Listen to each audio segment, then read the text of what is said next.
بسم اللہ الرحمن الرحیم۔ السلام علیکم ناظرین، حکیم محمد جہانگیر اپنے چینل المفیز کلینک سے آپ کو خوش آمدید کہتا ہے۔ ناظرین، آج ہم بات کریں گے آپ کے ایک ایسے پرابلم پہ جو کامنلی سننے کو ملتا ہے، یعنی یہ ایک آپ وہ چھان پورا بیچنے والے سے بھی بات کریں نا تو یہ ورڈ وہ بھی آپ کو بولے گا، اور اس سے لے کے پڑھے لکھے طبقے تک یہ لفظ سننے میں آتا ہے۔ اس کو کہنا یار خیر ہے، تمہیں کیا مسئلہ ہے؟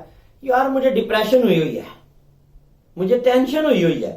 اچھا، اب ٹینشن بھی ایسی ایسی عجیب و غریب پھر لوگوں کی سننے کو ملتی ہے کہ میں جی چاہتا ہے کہ یار ان لوگوں کو جو ہے نا وہ پاگل خانے جمع کرا دیں کہ اللہ کے بندو ٹینشن لینے والی بات پر تو ٹینشن لو، ڈپریشن کریٹ کرو، لیکن کسی چیز پر تو کرو۔ ہم لوگوں نے ڈپریشن کو ایز اے ڈیزیز نہیں لیا ہوا، فیشن ہے۔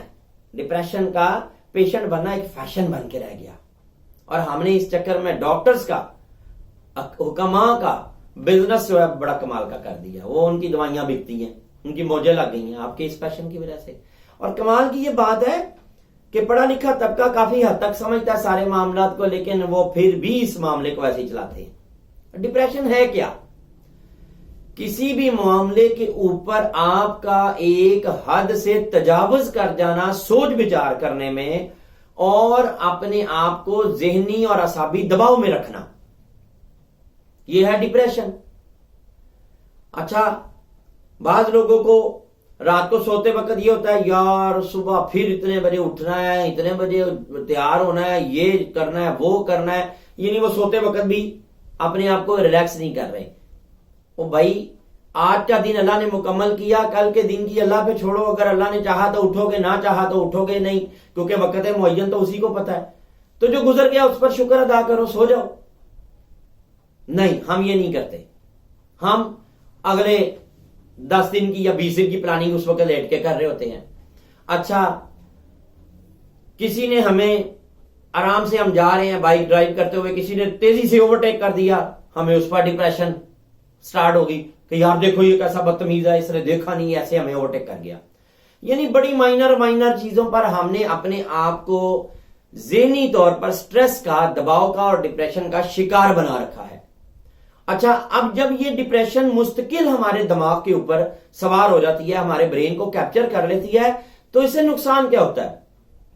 نقصان یہ ہوتا ہے کہ ہمارا جو سٹومک ہے وہ ڈسٹرب ہو جاتا ہے اور تیزابیت کی کیفیت پیدا کرتا ہے، جسے ہم کہتے ہیں یار انزائٹی ہے مجھے، متلی کی کیفیت، کھانا کھانے کے بعد ہارٹ برننگ یعنی جو سینے پر جلنے کی کیفیت، کھانے کے بعد بہت زیادہ جسے کہتے ہیں بیزاری، تو یہ انزائٹی ہے۔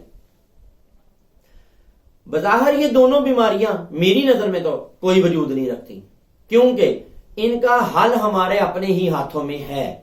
کیسے؟ اگر ہم سیرت رسول صلی اللہ علیہ وآلہ وسلم کی طرف دیکھیں تو ڈپریشن ختم ہو جاتا ہے۔ جس قدر مشکل چیلنجز کا سامنا اللہ کے رسول نے فرمایا، جتنی مشکل زندگی آپ نے گزاری۔ اچھا، کچھ لوگ کہہ دیتے ہیں نہیں جی وہ تو رسول تھے نا اللہ کے، ہم تو ان کے پیروں کی خاک جیسے نہیں۔ او بھائی ٹھیک ہے، میں اس سے انکار تو کر ہی نہیں رہا۔ چلیں، سیدنا بلال حبشی تو انسان آپ جیسے ہی تھے نا، سیدنا صدیق اکبر بھی تو آپ جیسے انسان ہی تھے نا۔ وہ ایک الگ بات ہے کہ صحبت رسول نے جو ان کی بزرگی اور عظمت میں اضافہ کر دیا، اس نے ان کو آپ سے کئی درجے بلند کر دیا، بزرگ بنا دیا۔ لیکن کیا سیدنا بلال حبشی رضی اللہ تعالیٰ عنہ نے تکالیف برداشت نہیں کی؟ سیدنا صدیق اکبر نے تکالیف برداشت نہیں کی؟ حضرت علی رضی اللہ تعالیٰ عنہ نے تکالیف برداشت نہیں کی؟ سب نے کی ہیں۔ مگر ان بیماریوں سے وہ کیسے محفوظ رہے؟ توکل علی اللہ، اللہ پر توکل رکھتے ہوئے۔ جب انسان اس بات پر یقین کر لیتا ہے کہ جو ہو چکا اس کی طرف سے اور میرے حق میں بہتر، اور جو ہوگا اس کی طرف سے ہوگا میرے حق میں بہتر۔ خوش قسمت وہ نہیں ہوتا جس کے بینک میں کروڑ روپیہ پڑا ہوتا ہے، نیچے گاڑی ہوتی ہے، بینک بیلنس ہوتا ہے، بنگلہ ہوتا ہے۔ نہیں، وہ کیسے خوش قسمت ہو گیا؟ گھر جا کے تو وہ انسولین لگا رہا ہے کھانے سے پہلے۔ خوش قسمت وہ ہوتا ہے بھائی جو بڑی خوشی کے ساتھ باسی روٹی اور شوربہ کھا رہا ہوتا ہے اور ہنس رہا ہوتا ہے، اور اس کو پرواہ ہی نہیں ہوتی نہ بلڈ پریشر کی نہ شوگر کی، گڑ اور چنے کھا رہا ہوتا ہے، مکئی کا سٹا کھا رہا ہوتا ہے۔ خوش قسمت وہ ہے جو اپنی قسمت پر خوش ہو، اور بدقسمت کون ہے؟ جو اپنی قسمت پر ہر وقت تعصب کا اظہار کرے۔ اب یہ جو تعصب کا اظہار ہے یہ ہے ڈپریشن، اور اس کی اگلی سٹیج ہے اینزائٹی۔ تو اصل مسئلہ تو ہے یہ۔ چلیں، آپ کہیں گے کہ لو جی حکیم صاحب ہر معاملہ ادھر لے جاتے ہیں، آئیں ہم بھی ادویات کی طرف آتے ہیں کہ آپ ڈپریشن سے بچ کیسے سکتے ہیں۔ ہر وہ غذا، ہر وہ دوا جو آپ کی طبیعت میں لائٹنس پیدا کرے، تفریح پیدا کرے، جیسے میں مثال دیتا ہوں پمکن سیڈز، کدو کے بیج، یہ آپ کی طبیعت میں حشاشت بشاشت، فرحت کا احساس لاتے ہیں، تو صبح کے وقت 1 ٹی سپون سے 1 ٹیبل سپون کی مقدار کے اندر پمکن سیڈز کھائیں، یہ آپ کو ریلیکس کریں گے۔ انجیر کا استعمال، یہ آپ کو ریلیکس کرے گا۔ اس کے بعد پستے کا استعمال آپ کی طبیعت کو ریلیکس کرے گا۔ اس کے بعد پان، میں وہ والا پان نہیں کہہ رہا جو لوگ پتیوں والے اور تمباکو والے کھاتے ہیں، پان میں سادہ چھوٹی الائچی اور تھوڑی سی سپاری اور تھوڑا چٹکی بھر سونف ڈلوائیں اور وہ پان منہ میں رکھ کر چبائیں رات کے کھانے کے بعد، آپ کی طبیعت کو فرحت بخشے گا، آپ کی انزائٹی کو بھی کنٹرول کرے گا، آپ کی ڈپریشن کو بھی کم کرے گا۔ اچھا، رات کے کھانے کے بعد صبح کے ناشتے سے پہلے واک کی عادت ڈالیں، آپ کا ڈپریشن اور انزائٹی ختم ہوگی۔ اچھا جی، اس کے بعد آپ موبائل کا استعمال کم کریں، لوگوں سے گفتگو کی عادت ڈالیں، ڈیولپ کریں اپنے آپ کو معاشرے کے اندر، تنہا مت بیٹھیں۔ آپ کا مشکل کشا موبائل نہیں، اللہ ہے، تو اللہ کی طرف رجوع کریں۔ جب آپ تنہا بیٹھے ہیں تو تسبیح کریں اس کی، جب آپ لوگوں میں بیٹھے ہیں تو لوگوں سے گفتگو کریں، کیونکہ تنہائی میں رب آپ کے اندر بستا ہے اور لوگوں میں رب لوگوں کے اندر بستا ہے، ملتا تو وہ اسی طرح ہے نا۔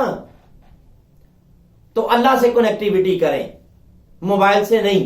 ہم نے کیا کیا ہے؟ ہر مسئلے کا حل موبائل، ہر مسئلے کا حل موبائل، فارغ بیٹھے ہیں تو موبائل، ٹینشن میں ہیں تو موبائل، بیماری آئی تو گوگل پہ سرچ۔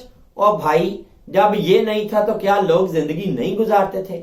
اولادیں پیدا نہیں ہوتی تھیں، تنازع پیدا نہیں ہوتے تھے، بھوک اور افلاس نہیں ہوتی تھی، سب کچھ تھا، سب کچھ تھا۔ لیکن یہ جو کمیونیکیشن تھی نا لوگوں کی آپس میں، وہ انہیں ان بیماریوں سے بچاتی تھی۔ ایک ہمسایہ دوسرے ہمسائے کا دکھ درد بانٹتا تھا، اب سگا بھائی سگے بھائی کا دکھ درد نہیں بانٹتا۔ اور آپ نے اپنی اخلاقی، مذہبی اور معاشرتی اقدار کو مسخ کر کے جو لعنت خریدی وہ ہے ڈپریشن اور انزائٹی۔ اچھا، انزائٹی سے بچنے کا بہترین سلوشن بھی بتا دیتا ہوں۔ دونوں وقت، ناشتے اور رات کے کھانے کے وقت، جب کھانا ختم کریں تو 4 سے 6 چمچ پھیکا اور تازہ دہی کھائیں، آپ کی انزائٹی کور ہوگی۔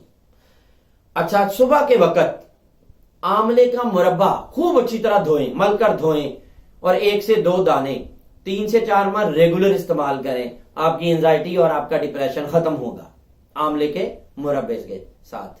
اسی طرح سبز پودینہ، سبز مرچ اور انار دانہ، اس کی چٹنی بنا کر کھانے میں استعمال کریں، یہ آپ کی ڈپریشن اور انزائٹی میں بڑا اچھا ایفیکٹ کرے گی۔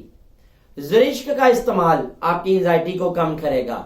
سندل کے مشروبات کا استعمال آپ کی انزائٹی کو کم کرے گا، آپ کی ڈپریشن کو کم کرے گا۔ اور اب آ جاتے ہیں کچھ بیرونی استعمال کی چیزوں کی طرف۔ سر میں خشخاش کے تیل کی مالش، کدو کے تیل کی مالش اور السی کے تیل کی مالش۔ السی کے تیل کی مالش تب کریں جب آپ کا سر بھاری پان محسوس کر رہے ہو، آپ اپنے سر میں درد محسوس کر رہے ہو مگر نیند پوری ہو چکی ہو، تو السی کا تیل آپ کو فائدہ دے گا۔ بے خوابی ہے، نیند نہیں آ رہی، لوگ نیند کی گولیاں کھاتے ہیں، جی ڈپریشن ہے میں نیند کی گولی کھا رہا ہوں۔ آپ ڈپریشن میں نا کاہو کا تیل، کدو کا تیل، خشخاش کا تیل، تینوں میں سے کوئی اویل ہو جائے لے لیں، پہلے سر کے اس حصے پر اس کا مساج کریں، پھر گدی کا یہ حصہ آپ اس پر اس کا مساج کریں، 10 سے 15 منٹ کے اندر اندر اس مساج کے دوران ہی آپ کی نیند کمال کی ہوگی۔ اور یہی تیل آپ اپنے دونوں پاؤں کے انگوٹھوں کے اوپر بھی ملیں، پہلے یوں پھر یوں، کلوک وائز اور اینٹی کلوک وائز، تو آپ کی نیند بہترین ہوگی۔ یہی آئل جو میں نے بتائے ان کا ناک پہ لگانا آپ کی نیند پر بہترین اثرات مرتب کرے گا، اور جب نیند بہترین ہوگی تو ڈیفینیٹلی ڈپریشن اور اینزائٹی میں بھی کمی واقع ہوتی چلی جائے گی۔ تو بنیادی چیز ہے نیند، جو کہ ہمارا پورے کا پورا معاشرہ اب نہیں لے رہا۔ ہم سوتے ہیں رات 3 بجے، جاگتے ہیں دوپہر 11-12 بجے، اور پھر کہتے ہیں ڈپریشن ہے، اینزائٹی ہے۔ جبکہ جو طریقہ تھا سنت کا، اولیاء اللہ کا، رسول کا، وہ کیا تھا؟ عشاء پڑھتے ہی سونا، تہجد کے وقت اٹھنا، تہجد پڑھنا، فجر پڑھنا، اشراق پڑھنا، اور روزگار کی طرف بھاگنا۔ کوئی ڈپریشن نہیں تھا، کوئی اینزائٹی نہیں تھی۔ ہم نے نیچر سے دشمنی کی تو بھئی دشمن سے پھر توقع اچھی تو نہ رکھو نا۔ تم نے نیچر سے دشمنی کی، نیچر نے تمہیں اس کا رد عمل دے دیا، ریسپانس کر دیا۔ تم نیچر سے دوستی کر لو، تم دستور مان لو، جو نظام خدا ہے، جو دستور ہے اس کو تسلیم کر لو، پھر دوبارہ رحمتوں کا نزول ہو جائے گا، پھر ڈپریشن اور اینزائٹی سے باہر آ جاؤ گے۔ اور اگر ایلوپیتھک دوائیاں کھانا ہی آپ کا مقدر ہے، آپ کو نیند کی گولیاں ہی کھا کر اینزائٹی اور ڈپریشن دور کرنا ہے، آپ کو جو ہے وہ ڈائجسٹو سیرپ پینے ہیں، تو پھر اللہ آپ کا بھلا کرے، میں کیا کہہ سکتا ہوں آپ کو۔ تو یہ دونوں بیماریاں در حقیقت بیماریاں نہیں ہیں، بلکہ ہمارے ذہنی، جسمانی اور روحانی معاملات کے بگاڑ کا وہ رد عمل ہے جو فطرت اور نیچر ہمیں دے رہی ہے۔ جب ہم ان حرکتوں سے باز آئیں گے، یہ بیماریاں اپنے آپ ختم ہو جائیں گی۔ پھر بھی ان کے لیے جو موضوع علاج اور غذائیں تھیں میں نے آپ کی خدمت میں پیش کی۔ اس کے علاوہ ایک کہوہ بتا رہا ہوں آپ کو جو اس میں آپ کو اچھا فائدہ دے گا، آپ نوٹ کر لیں۔ بڑی الائچی 1 عدد، دار چینی کا ٹکڑا 1 عدد، تیز پتہ تقریباً موٹا موٹا چورا کیا ہوا ½ ٹی اسپون، اور اس کے ساتھ آپ ڈالیں گے اس میں 2 سے 3 عدد سیاہ مرچ، اور آپ اس کو 3 کپ پانی میں جوش دیں گے، 1 کپ رہنے پر اتار لیں گے، ہلکا سا شہد سے میٹھا کر کے اس کو سپ کریں۔ یہ آپ کو بہت سارے معاملات میں فرحت بخشے گا، اینزائٹی سے بھی بچائے گا، ڈپریشن سے بھی بچائے گا، اور ان تمام مسائل کا بہترین حل اللہ کی رضا پر خوش رہنا، مسکراتے رہنا، لوگوں سے بغض، کینہ اور عداوت کو، اپنے دل کو پاک رکھنا، لوگوں کے بغض، کینہ اور عداوت کو دور رکھنا اپنے آپ سے، یہ اس کا سب سے بہترین علاج ہے، سب سے بہترین اس کی دوا ہے۔ اللہ کریم یہ علاج اور دوا آپ سب کو اپنانے اور حاصل کرنے کی توفیق عطا فرمائے۔ اللہ حافظ۔